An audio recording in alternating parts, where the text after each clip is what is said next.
Alright, let's face this east. First and foremost, I like to give all praises to Yahweh, Bahashem, Yahweh Shah, Bahashem, Rachakadash. Double honors to the elder apostle GMS, well. Salute your brothers pushing this word. And churches and cities, friends, Payah Shah.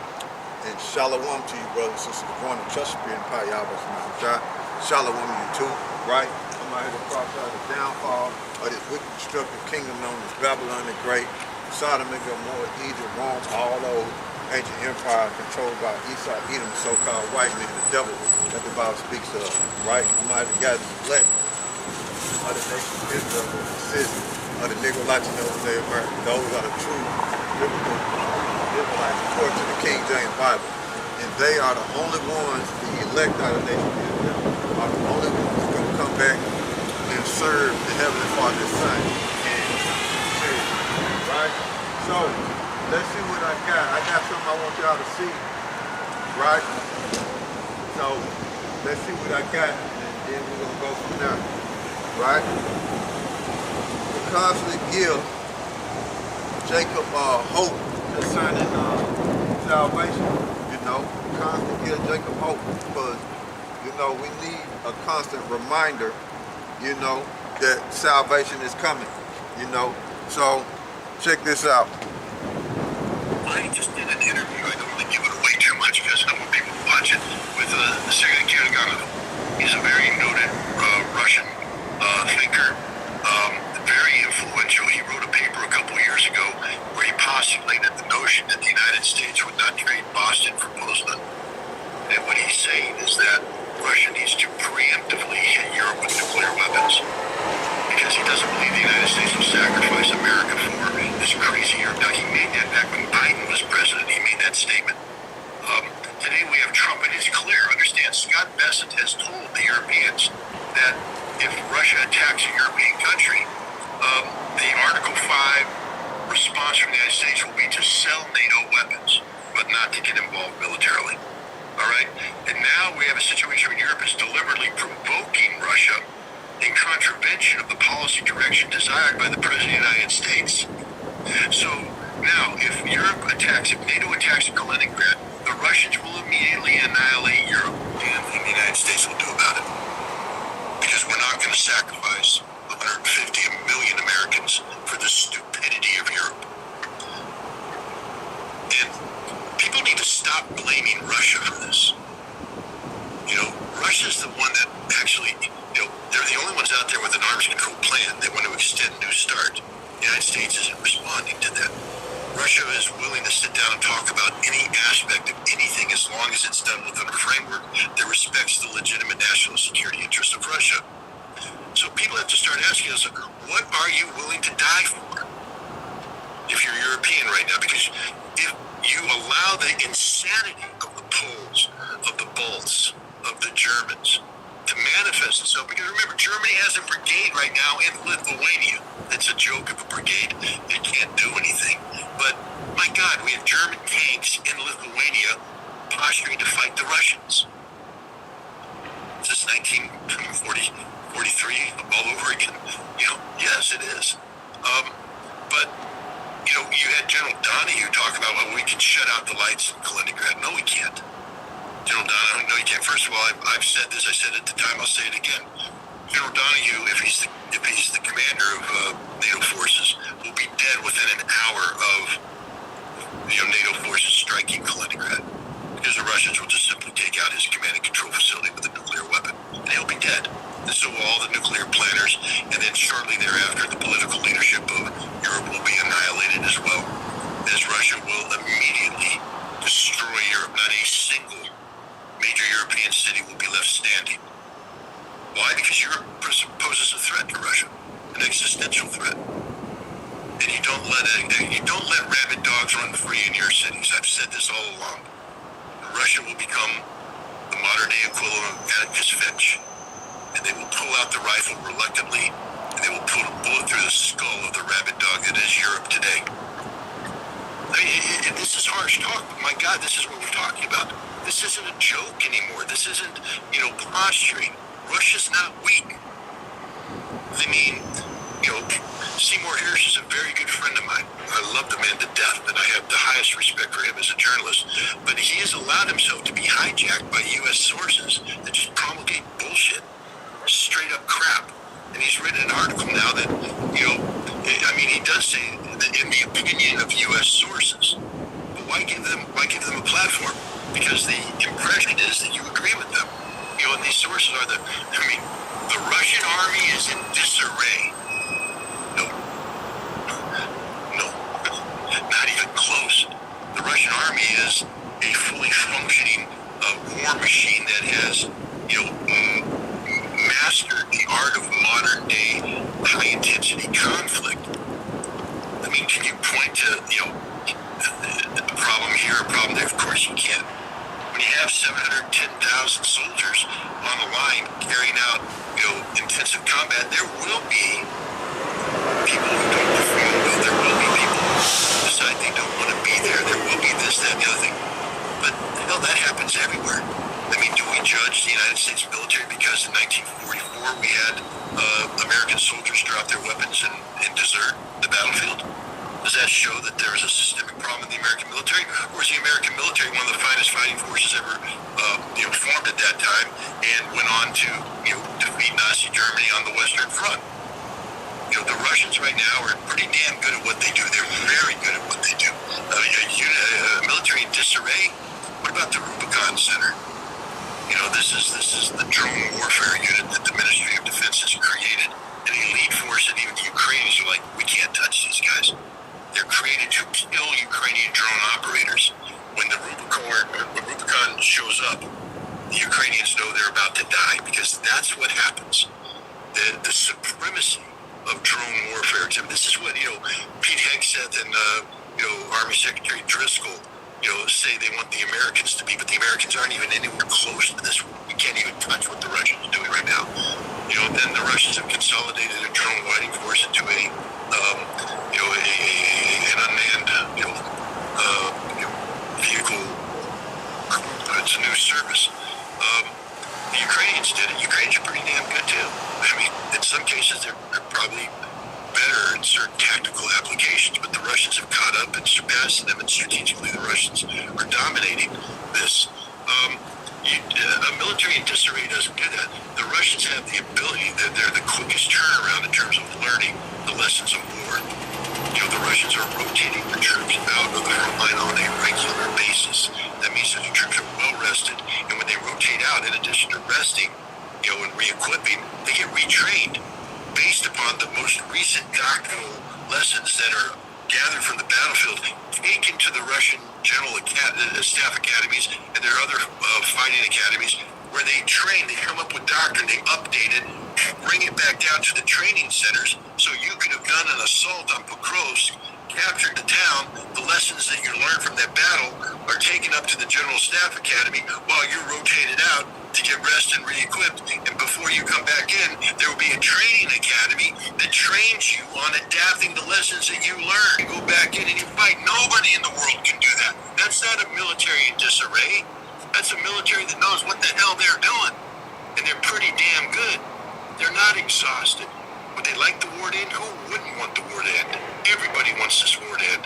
But the Russians will not accept the war ending without victory.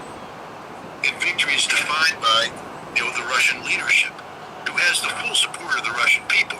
Is the Russian economy suffering? Did you watch Vladimir Putin's, 3+ hour question and answer this morning?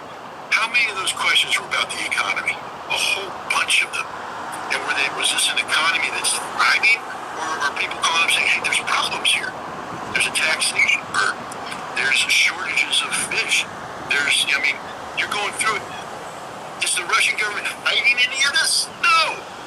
They actually created a forum for the entire world to watch, where Russia's economic problems are put out there, where they discussed everything, to include the Russian central bank and the role that it plays in handling inflation. And Vladimir Putin is sitting here saying, we have problems. We're adjusting to this. We have to make adjustments here. We have to do that. That's a deficiency here. We're working on this here. He's not trying to fake people out. But what you're seeing is a nation that is functioning at every level. functioning. There are problems, or wouldn't have problems. 20 tranches of sanctions put on Russia from Europe, the seizure of $240 billion of their national assets, the United States sanctioning energy, disrupting, how they derive income. Who wouldn't have issues? But Russia, I've been there, and I'd recommend you go there too and not talk to people in Washington, D.C. who have never been there. It's not a failing society. It's a thriving society. I wanted y'all to hear that concerning Russia. Hey, the Heavenly Father and His Son is getting them Russians hardened for this great war, man. For this great war, and he's sharpening them, man, real good, man. He's sharpening them Russians real good, man, for this great war, man. And I thought that, hearing that, I thought it would be motivational to you brothers out there, you brothers and sisters that's out there, concerned about when is the destruction gonna come. The Heavenly Father and His Son is hardening them Russians for battle, man, for this great war. And like we always tell you concerning this great judgment, the Heavenly Father and His Son is bound by their prophecies, and prophecy have to play out, right? And that RFID microchip, which is the mark of the beast, right? It has to come and be implemented on the earth to where people are taking it on a mass scale before the great judgment concerning Babylon the Great, right? So that was Scott Ritter talking about how the military of Russia, hey man, is not weak like the world portrays it. And Scott Ritter have been over to Russia, and like he was saying concerning economics. Yeah, Russia got economic problems because they've been sanctioned, and sanctions is a form of war. The world, as we know it today, every country or empire or corporation got economic problems. That's why you got America. They want to go after Denmark, right? Now you say Denmark, well, America wants to go after Greenland. Matter of fact, let me show y'all something concerning Greenland, and then I'm gonna continue to speak on it.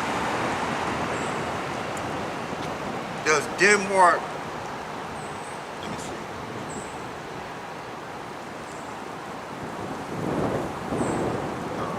Let me see. How can I say it?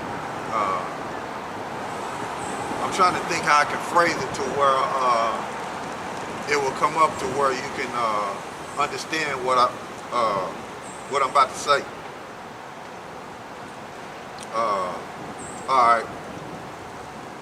Does Denmark deal with Greenland foreign and domestic policies? Yes. Denmark manages Greenland's foreign policy, defense, and security. Greenland handles its own domestic affairs, such as health and education. While Denmark provides financial support, there is increasing cooperation, and Greenland's influence in international matters is growing. So, Denmark deals with Greenland foreign policy and defense. So, Donald Trump want to go after Greenland. So, Donald Trump got to deal with Denmark. Now, I said that to say this. Greenland has resources. That's why Donald Trump want to go after Venezuela because Venezuela has the most oil. Now I got this chart, right, that I looked up a while ago. I got this chart that I looked up a while ago. Let's see if I can find it. Concerning the oil. Y'all bear with me for a second.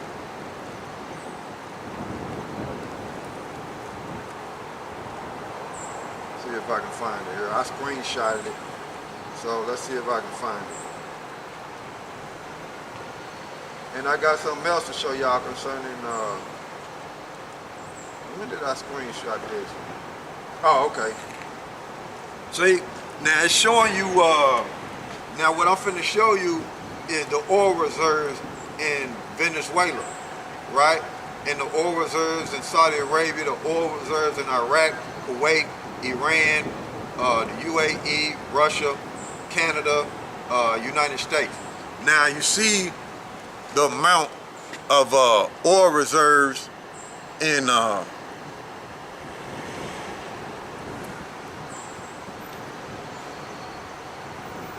you see the amount of oil reserves in Venezuela.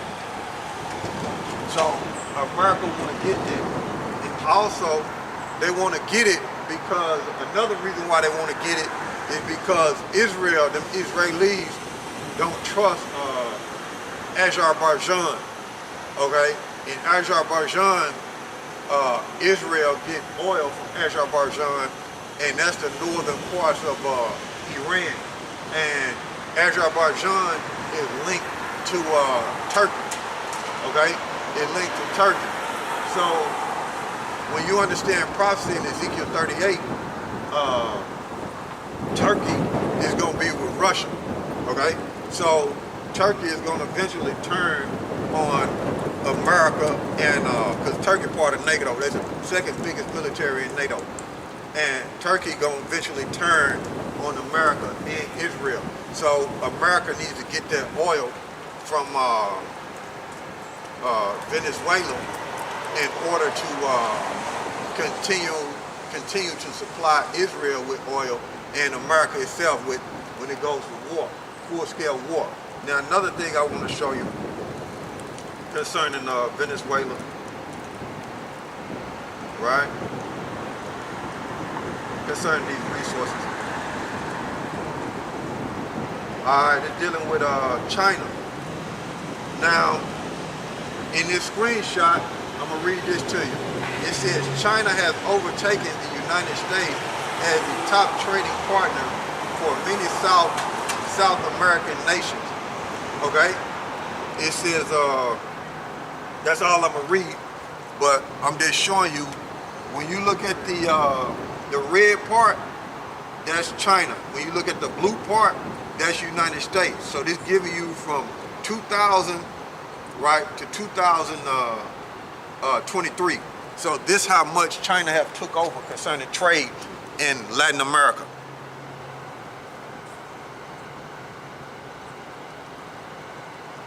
So that's another reason why Donald Trump is doing what he's doing in Latin America, because China, concerning the trade, China got a lot of influence down in South America, and also China got a lot of influence in Africa, and Russia got a lot of influence in Africa. So I said all that to say this: these nations are going after resources. That's what they're doing. They're going after resources. But like I said in previous videos, Europe want to go after Russia and get Russian resources. Israel want to go after Iran and get Iran resources, and America want to go after Canada, Greenland, and South America. So with all that said, they really gonna be fighting over resources, and also the people are resources too, because they want to chip them.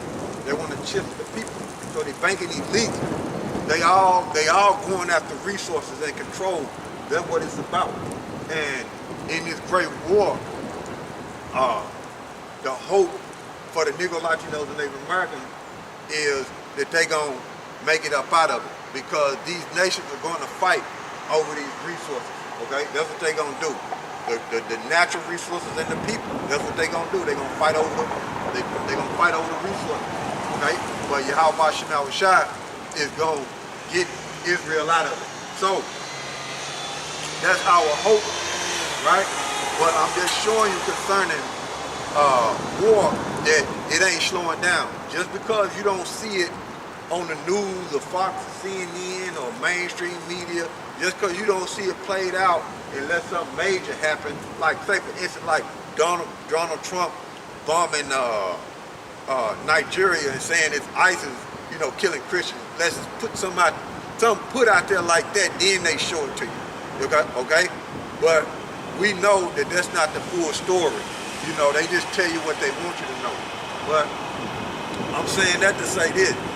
Even though you might not see major things going on, there's still things happening behind the scenes that is not being shown to the people to keep them informed, to keep them alert about war in this world that's coming, the great war, which is coming into destruction.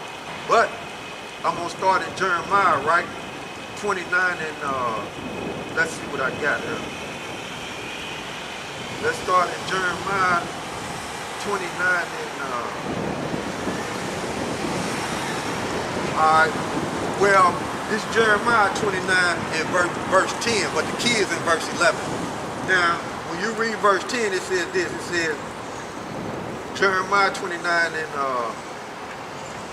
10. For thus saith the Lord, that after 70 years be accomplished at Babylon, I will visit you and perform my good word towards you and causes you to return to this place. Now, according to prophecy in the scriptures, Israel spent 70 years in captivity up under the ancient Babylonians, right? So I just want to toss that out there. And that's a completion of slavery up under the Babylonians, because 7 represent completion, right? And then I'm jumping down to verse 11.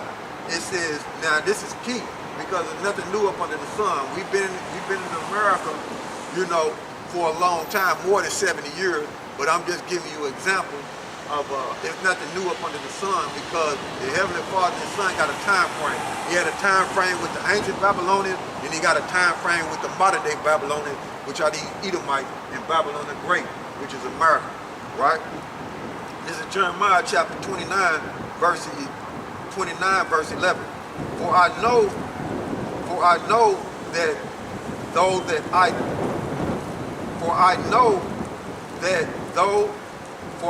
the thoughts that I think towards you, saith the Lord, thoughts of peace and not evil, to give you an expected end.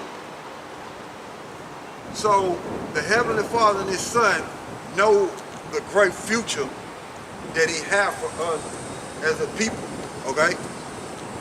He knows that He have a great and an excellent future for us as a people, even though we are in exile, even though we go through anxiety and depression, okay, in this condition, okay, and hoping that the Heavenly Father and His Son deliver us soon. But the Heavenly Father timeline, He got to set up to where prophecies got to be fulfilled. He got an appointed timeline, and He can't go against the timeline that He got set up, right? So I